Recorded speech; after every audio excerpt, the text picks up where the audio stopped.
Radio et le festival La Nuit des Ours présentent le reportage du jour. Vous êtes reporter. Durant toute la journée du festival, retrouvez des archives et des reportages au plus près de celles et ceux qui font vivre cet événement. Dans le cadre du festival La Nuit des Ours est présentée à l'hôtel du Buet l'histoire de 2 exilés juifs. En effet, en septembre 1942, ce couple est retrouvé mort près de Valorcine alors qu'il tentait de traverser la frontière. Dominique Ancet, responsable du patrimoine de Valorcine, et Anne Saint-Sauveur, historienne et experte de l'exil, affiliée à la Sorbonne, ont mené une enquête de plusieurs mois autour de l'histoire de ce couple. Anne Saint-Sauveur nous parle de leur découverte. Dans une recherche absolument incroyable où beaucoup de forces se sont rassemblées, en 3 mois, nous avons réussi à prouver que ce couple n'était ni polonais, mais anglo-allemand, qu'il venait de Berlin et qu'il n'était pas enterré à Valorcine, mais à Chamonix. Donc, ça a été une histoire extraordinaire. Le contact est passé, je suis passé tout de suite, j'ai recherché sur Internet, j'avais lu un long témoignage en 20 points sur Harry Halpreich, donc le fils aîné qui avait 11 ans à l'époque. Les 2 enfants ont survécu n'étaient pas passés par la montagne, étaient restés chez un chef scout protestant qui habitait à Chède, près de Saint-Gervais. Et c'est lui qui s'est chargé après, avec d'autres aides extraordinaires, de faire passer les enfants en Suisse, où un frère et une sœur de ce couple décédé étaient passés 3 semaines avant eux. Voilà.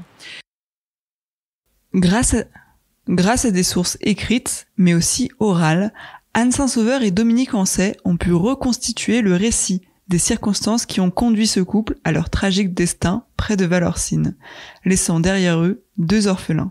Ils ont fui, donc pour l'histoire de ce couple, j'ai reconstitué tout a posteriori, ils étaient à Berlin en 1933, en demandant l'acte de naissance du fils Harry qui était né en 1931, j'ai su leur adresse. Ils ont compris très tôt que le danger du national-socialisme en janvier 1933, et ils sont partis dans les mois qui ont suivi l'accession au pouvoir à Bruxelles d'abord, où la femme qui était d'origine anglaise avait aussi de la famille. De Bruxelles, ils sont venus plusieurs fois en résidence, en vacances. C'était une famille aisée. Ils avaient aussi un chauffeur, une cuisinière, etc. Vraiment l'élite sociale et culturelle, très internationale. Il était déjà venu pour son travail en France en 22. Donc, la grande habitude et c'était un couple bilingue, et non seulement bilingue, mais binational. On a pu retrouver, et c'est là qu'est intervenu tout le travail après de Dominique Ancet, grâce aux archives locales, on a eu des photos par le petit-fils, un film qui a été tourné avec des interviews de son père, donc avant son décès en 2016, et en demandant aux amis de Chamonix, Dominique Ancet a pu faire localiser la maison où ils avaient habité, et on a pu retrouver que cette maison était devenue un hôtel, l'hôtel du Clocher, qu'on a pu visiter, donc après avec le petit-fils, et on a rencontré la directrice actuelle de l'hôtel, très intéressée par cette histoire. Grâce aux archives locales également, Dominique Ancet a pu à obtenir la carte de séjour des étrangers de ce couple. Donc on a vu qu'ils étaient enregistrés sur nationalité polonaise, ils ont quitté Bruxelles définitivement en janvier 40, anticipant l'invasion de la France après la déclaration de guerre. Ils ont eu l'intelligence de venir s'installer à Chamonix, donc en 40. Et pourquoi la nationalité polonaise? Voilà mon hypothèse, parce que je connais bien la situation de l'exil en France et à Valorcine également. Au moment de la défaite française, donc en mai 40, les émigrés allemands ont été aussi internés dans des camps d'internement. Et par exemple, le beau-frère de celui qui est décédé, qui avait gardé la nationalité allemande, a été interné pendant 2 ans dans un camp d'internement au sud de la France. Lui, non. Donc, il a eu cette intelligence de quitter déjà Bruxelles pour la zone sud, disons, en janvier 40. Mais la situation des Juifs dans la région de Chamonix en zone sud et donc aussi à Valorcine a changé complètement après le Veldiv, après ce tournant où dans les forces françaises de Vichy ont plus que collaboré avec les forces allemandes, puisqu'elles ont été même au-delà de leurs demandes, en signalant aussi et en déportant aussi les enfants. Donc le point déterminant sur la situation politique, le changement à Chamonix, c'est la nuit du 25 au 26 août, où il y a eu des rafles à Chamonix contre les Juifs, et ils ont compris, donc ils étaient trois, Fritz, son frère Martin et sa sœur Rosa, qui avait deux enfants adolescents, ont compris qu'il fallait partir tout de suite. La seule différence, c'est que Martin et Rosa sont partis dans les jours qui ont suivi.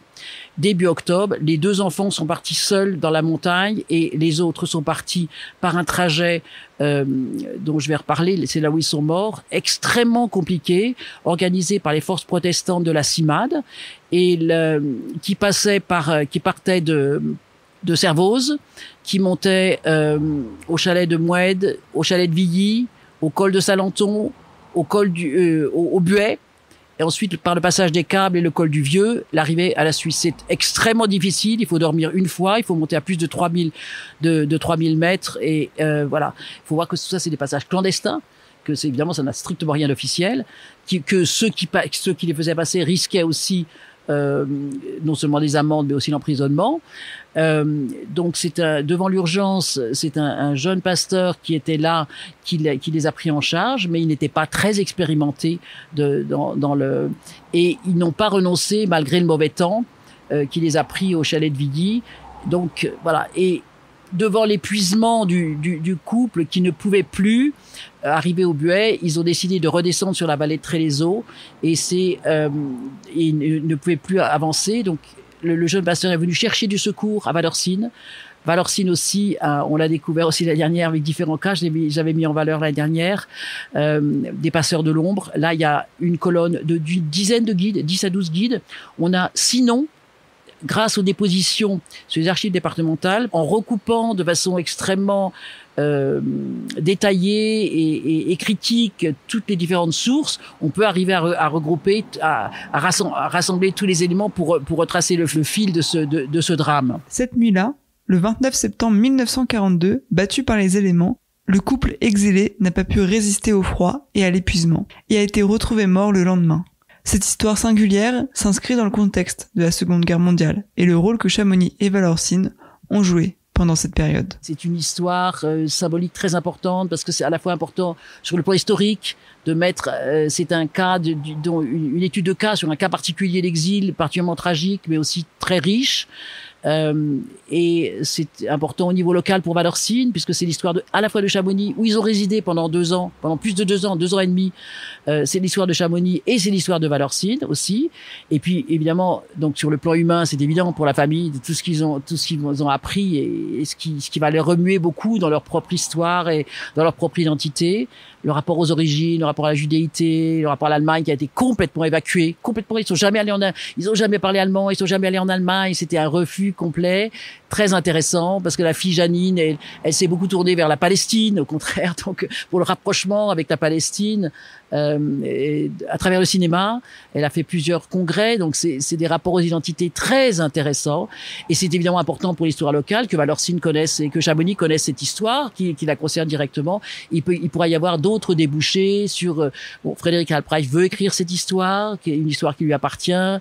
Il peut y avoir des histoires, un hommage aussi qu'on pourrait faire aussi à Valorcine, et on pourrait aussi écrire un travail historique parce qu'il y a d'autres enquêtes. J'ai découvert des problèmes sur certaines sources publiées par les pasteurs protestants, et il y a même déjà il va y avoir une commission d'historiens qui se réunit pour étudier, élucider certains problèmes que j'ai pu mettre en avant. Donc il va y avoir des suites. Bon, on les connaît pas encore, donc on n'en parle pas aujourd'hui. Aujourd'hui, on se contente de ça, et on est déjà évidemment très heureuse de parler, Dominique et moi, donc à l'hôtel du Buet, un hôtel absolument symbolique, puisque c'est là que le jeune pasteur est arrivé dans la nuit donc du 28 au 29 à 3 heures du matin. C'est là qu'il a frappé en pleine nuit et c'est Germaine Chamel à l'époque qui possédait l'hôtel du Buet et qui a été nommé juste, qui lui a ouvert la porte, qui lui a donné à manger et qui lui a indiqué des maisons où elle pourrait frapper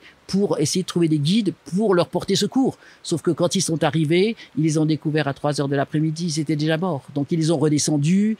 On a trouvé, Dominique Ansay a pu identifier l'endroit où les corps ont été déposés. Elle a pu retrouver une femme qui vit encore, qu'on a interviewée la semaine dernière, le dimanche, qui lui a raconté qu'elle a vu les deux cercueils descendre et tirer par un mulet pour aller jusqu'à la gare de Valorcine. Donc c'est des témoignages extraordinaires qu'on a pu mettre en valeur grâce à une coopération, voilà, avec Dominique Ansay sur le plan local et moi-même sur le plan historique et international, voilà.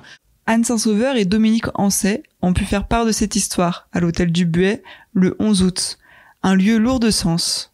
Dans son livre « La force de vie des exilés », Anne Saint-Sauveur évoque à plusieurs reprises Valorcine, territoire clé pour les passeurs entre la France et la Suisse pendant la Seconde Guerre mondiale. Retrouvez tous nos reportages sur le 90.5 FM durant toute la durée du festival La Nuit des Ours et sur notre site web globule.chamonix.radio.